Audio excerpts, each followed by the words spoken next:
Sir నమస్తే అండి. నమస్తే తమ్ముడు. ఈ మధ్య సోషల్ మీడియాలో ఎక్కడ చూసినా బెట్టింగ్ యాప్ల ప్రమోషన్ ఎక్కువైపోయింది. ఈ బెట్టింగ్ యాప్లు ప్రమోషన్ చేసే వాళ్ళని కూడా కొంచెం అరెస్టులు కూడా జరుగుతున్నాయి. అవునవును. ఏమంటారు, ఎలా చూస్తారు అసలు ఈ బెట్టింగ్ యాప్లని ప్రమోట్ చేసే వాళ్ళని?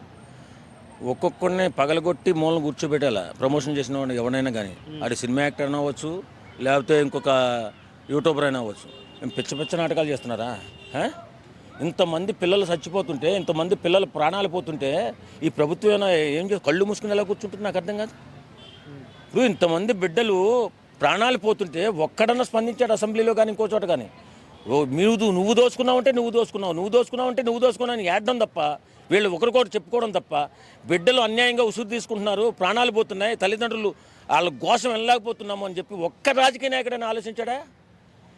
ఈ బెట్టింగ్ యాప్లు ఒక్కొక్కరిని మక్కిలు ఇచ్చేయాలి యాప్లకు ప్రమోషన్ చేసేటటువంటి ఎవరినైనా సరే. అలాంటిది పక్కన పెట్టేసి ప్రభుత్వాలమో వాళ్ళ పనుల్లో వాళ్ళని, ఒక్క ప్రభుత్వ రాజకీయ నాయకుడు కూడా బెట్టింగ్ యాప్ గురించి ఇంతమంది ప్రాణాలు పోతున్నా సరే పట్టించుకోలేదంటే ఎంత ఆశాస్పదంగా ఉంది. అది కరెక్టేనా? పసిమొగ్గవారని పిల్లలు 16-18 సంవత్సరాల పిల్లలు ప్రాణాలు ఉసురు తీసేసుకుంటుంటే కళ్ళు మూసుకుని ఉన్నదా ప్రభుత్వం? నాకు అర్థం కాదు. ఈ ప్రభుత్వాలు ఏం చేస్తున్నట్టు? ఇంతమంది బిడ్డలు అయితే జాలి ఇట్లా మీకు అసలు అన్నం ఎలా తినబుద్ధి వస్తుంది ప్రభుత్వ పెద్దలకి? ఇంత పసిమొగ్గలు నేల రాలిపోతుంటే బుద్ధి లేదు ఈ ప్రభుత్వాలకి. ఓకే, సజ్జనార్ గారు ఇనిషియేటివ్ తీసుకోవడం వల్ల ఇప్పుడు తెలుగు రాష్ట్రాల్లో 2 అరెస్టులు జరిగాయి. ఒకటేమో వైజాగ్లో లోకల్ బై నానిది, ఇక్కడ బయాస్ అన్ని యాదవ్.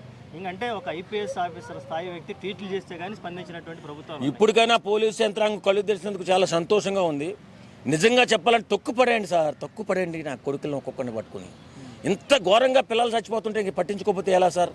పోలీస్ డిపార్ట్మెంట్ రాజకీయ నాయకులకి ఎలాగా జాలి దయ ఏముండదు. వాళ్ళ దోపిడీ, వాళ్ళ దొంగతనం, ఆ రౌడీజం, ఈ కబ్జాల మీద ఉంటారు వాళ్ళు. మీరన్నా ఆలోచించండి. పోలీస్ డిపార్ట్మెంట్ ఒక్కొక్కరిని పట్టుకుని నేల తొక్కేస్తే మళ్ళీ బెట్టింగ్ యాప్ గురించి ఎవ్వరు మాట్లాడకూడదు. అంత ఘోరంగా చేయాలి ప్రతి ఒక్కరిని కూడా.